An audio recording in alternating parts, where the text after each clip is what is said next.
This week, the American Studies Association voted to endorse a boycott of Israel's academic institutions. It is a small, symbolic step, of course, but one that has resonated because it happened in the United States, which is generally strongly supportive of Israel. Meanwhile, the war in Syria threatens daily to spill over the border into the Golan Heights.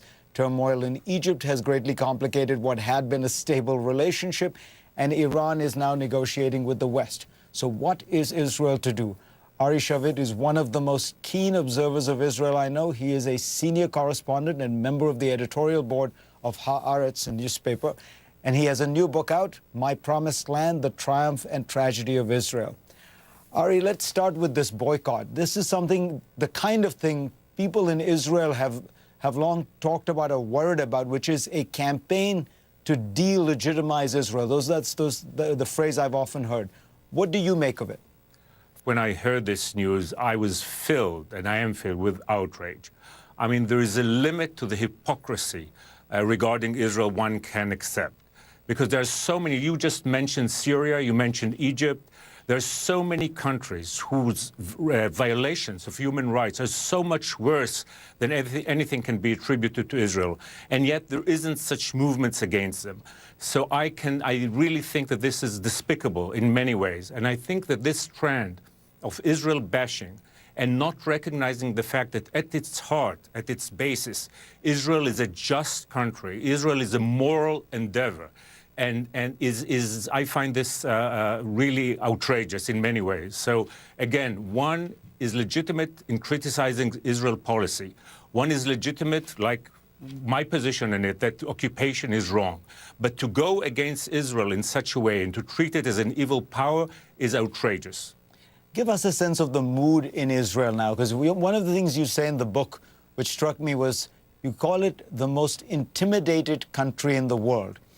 Now, when I look at Israel, you know, I used to, when we were in graduate school, we'd look at the balance of power in the Middle East, and what Israel worried about was the great Egyptian army and the great Syrian army and the great Iraqi army, and they're all in shambles. Israel is a regional superpower. It has nuclear weapons. Why is this country intimidated? Because at the heart of it, it's true that right now, tactically, so to speak, and for short, medium range, some of the old threats that faced Israel have diminished dramatically. But the basic tension between Israel and many of its neighbors is there.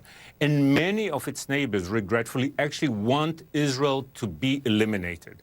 Definitely Iran, which you just mentioned, sees the destruction of Israel as still a goal, but it's not only Iran.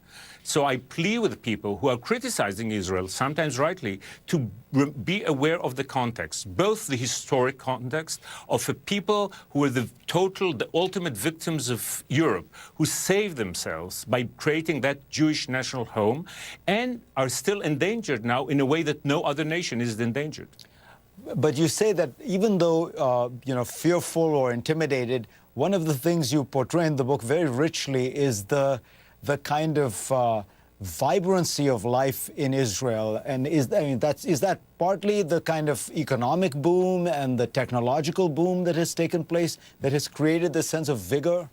That's part of it. But what I try to do in the book, the reason I wrote this book is really that I felt that both Israelis and many people talking about Israel have lost the narrative. On the one hand, Israel is really a nation on the edge. It is really endangered. It's really threatened in many ways.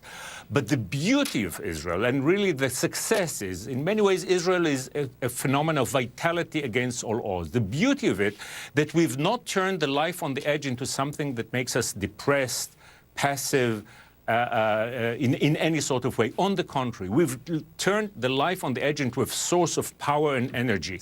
This is the great man-made miracle Israel is. So one should criticize whatever should be criticized, but one should have a look at this amazing human endeavor of a people who really are homeless people that created a home for themselves, saved themselves physically, and in many ways came from death, are endangered by death, but are celebrating life in the most vibrant way possible. You know, you talk about how Israel is a just nation and a just cause, as it were.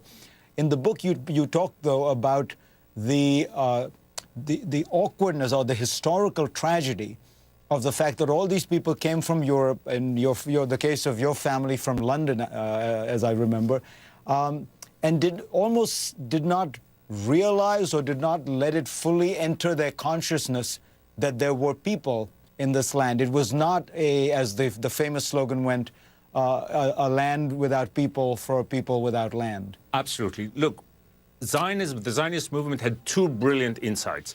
One, it tried to preempt Auschwitz. It tried to save European Jewry from destruction, from catastrophe.